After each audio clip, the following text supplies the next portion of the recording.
चुकी हूँ और मेरे हस्बैंड भी पिछले 3 महीनों में 12 किलो वजन कम कर चुके हैं और मेरी पूरी फैमिली इसके न्यूट्रिशंस ले रही है और बहुत अच्छा फील होता है। Thank you. तो अब चलते हैं अपने टॉपिक की तरफ। देखिए, आज हम बात करते हैं कि रोटी किससे बनती है। ये तो सभी को पता है कि आटे से बनती है, लेकिन कितने तरह के आटे होते हैं। बहुत तरह के आटे होते हैं। हमारी रसोई में अलग अलग तरह के आटे तो यूज नहीं होते। मोस्टली अधिकतर रसोई में गेहूं का यूज होता है।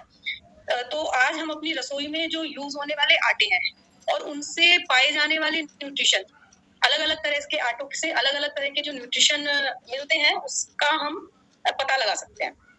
तो हमें कौन इन न्यूट्रिशन वैल्यू से हमें ये पता लगेगा कि हमें कौन सा आटा यूज करना है। तो आइए जानते हैं कि आटे के बारे में। तो देखिए, सबसे पहले आता है गेहूं का आटा, जो हर रसोई में होता है। हमारी बॉडी को सबसे ज्यादा जरूरत किसकी होती है? प्रोटीन की। तो इसके यदि प्रोटीन रेशियो के बारे में बात करें तो 100 ग्राम आटे में 13 ग्राम प्रोटीन होता है। कोई भी आटा हो वैसे तो आटे को थोड़ा मोटा दरदरा ही पिसाना चाहिए। छान कर कभी भी इसको हमें प्रयोग में यूज में नहीं लेना है और चोकर सहित ही खाएं, क्योंकि चोकर जो होता है वो हम उसमें हाई फाइबर होता है और फाइबर क्या होता है, हमारी बॉडी के जो डाइजेस्टिव सिस्टम है इसको हेल्दी रखता है। तो हमें कभी भी आटा छान कर नहीं यूज करना चाहिए। इसके बाद आता है चावल का आटा। तो चावल होता है, मोस्टली हमारे इधर चावल को ऐसे ही उबाल कर खाया जाता है या फिर तहारी या कुछ भी इस टाइप से इसके अलग अलग व्यंजन बनते हैं। लेकिन चावल का आटा मोस्टली यूज होता है साउथ में। जैसे चावल से इडली बनती है, सांभर बनता है, तो ये सब चावल से बनते हैं। चावल क्या होता है, बहुत जल्दी डाइजेस्ट हो जाता है, तो इसको बच्चों की डाइट में भी शामिल करते हैं। बच्चों को जिससे कि जल्दी डाइजेस्ट हो जाए तो इसको बच्चों को दिया जाता है। और इसके रेशो के बारे में यदि हम बात करें तो इसमें 100 ग्राम आटे में 6 ग्राम प्रोटीन होता है, लेकिन इसमें फाइबर भी होता है और कार्बोहाइड्रेट भी काफी होता है। अगला आता है मैदा, जिससे हमें बचना चाहिए। ये हमारे फास्ट फूड में यूज होता है।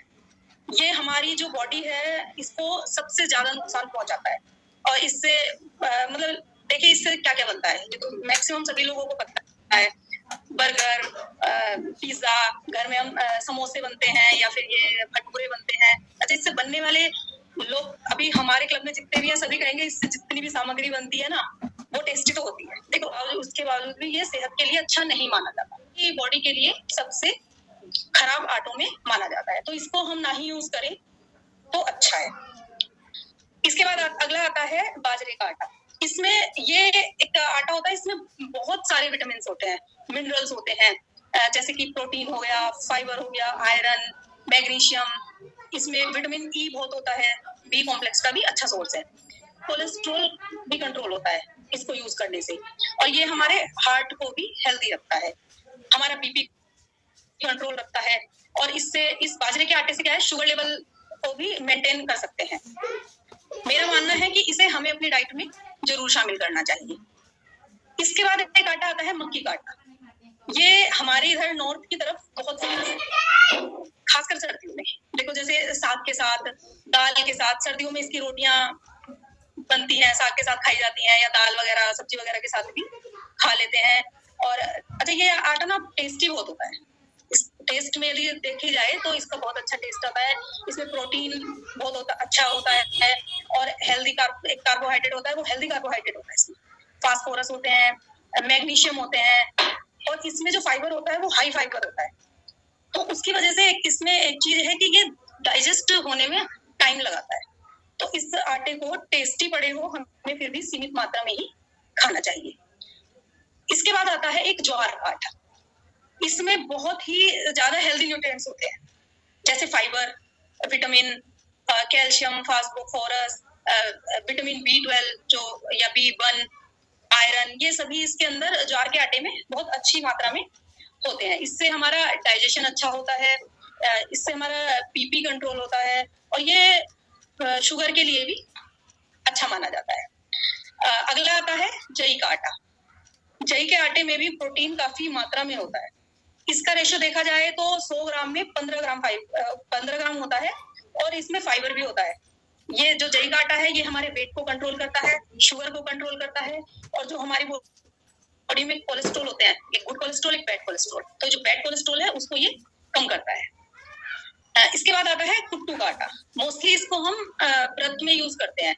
जो हमारे यहाँ व्रत होते हैं उसमें हम कुट्टू का आटा ही उससे बने हुए ही सामान खाए जाते हैं। इसमें जो प्रोटीन होता है वो 100 ग्राम में 13 ग्राम के रेशो से होता है। लेकिन ये और ये क्या होता है, बहुत पौष्टिक होता है, वजन को भी कंट्रोल करता है, बल्कि घटाने में हेल्प करता है ये हमारी। देखो जैसे कि हम ये और जो हमारा ये हार्ट होता है, हार्ट को हेल्दी रखता है। इस आटे, कुट्टू के आटे से हमें काफी एनर्जी मिलती है, क्योंकि हम इसको व्रत में खाते हैं। तो व्रत में हम पूरा दिन व्रत रखते हैं, शाम को खाते हैं, तो ये एक एनर्जी का बहुत अच्छा ही सोर्स है। इसके बाद एक आता है रागी का आटा। रागी के आटे में भी प्रोटीन बहुत अच्छी मात्रा में पाया जाता है। 100 ग्राम जो आटा है उसमें 13 ग्राम प्रोटीन होता है। न्यूट्रिएंट्स बहुत होते हैं, जैसे कैल्शियम हो गया, आयरन हो गया, अमीनो एसिड हो गया। और ये हम जो रागी का आटा होता है ये हमारी भूख को अच्छे से कंट्रोल करता है। तो जब भूख को कंट्रोल करेगा तो हमें वेट लूज करने में भी हेल्प करेगा। पेशेंट एनीमिया को भी कंट्रोल करता है, ये जो एनीमिक पेशेंट है उनके लिए भी अच्छा है। एक नेक्स्ट आता है बेसन। जो सूखे चने होते हैं उनको पीस कर बनाया जाता है। बेसन से तो बहुत ही सारे खाने की चीजें बन जाती हैं। ये खाने में टेस्ट को बढ़ाता है। गुजरात में मोस्टली डिशेस में बेसन यूज होता है। ढोकला, जो खाकरा, ये फाफड़ा है, काफी चीजें हैं। और हमारे यहाँ कड़ी है, कड़ी पकौड़ी, जो नॉर्मली बेसन के पकौड़े, सर्दियां बरसात आ रही है जी, पकौड़े बना लो, तो बेसन ही यूज होता है। इसमें भी प्रोटीन काफी मात्रा में होता है। इसका रेशो देखा जाए तो 100 ग्राम में 22 ग्राम के करीब प्रोटीन होता है। और प्रोटीन होने के साथ साथ इसमें आयरन भी होता है, पोटेशियम होता है, कॉपर, फास्फोरस, विटामिन B6। जो विटामिन बी है वो भी हमारी बॉडी के लिए बहुत जरूरी होता है, तो इसमें विटामिन B6 होता है। और ये बेसन है, ये हमारे बालों और स्किन के लिए बहुत अच्छा माना जाता है। इसके बाद अगला एक आटा आता है सोयाबीन का आटा। सोयाबीन का आटा बहुत ज्यादा हेल्दी होता है।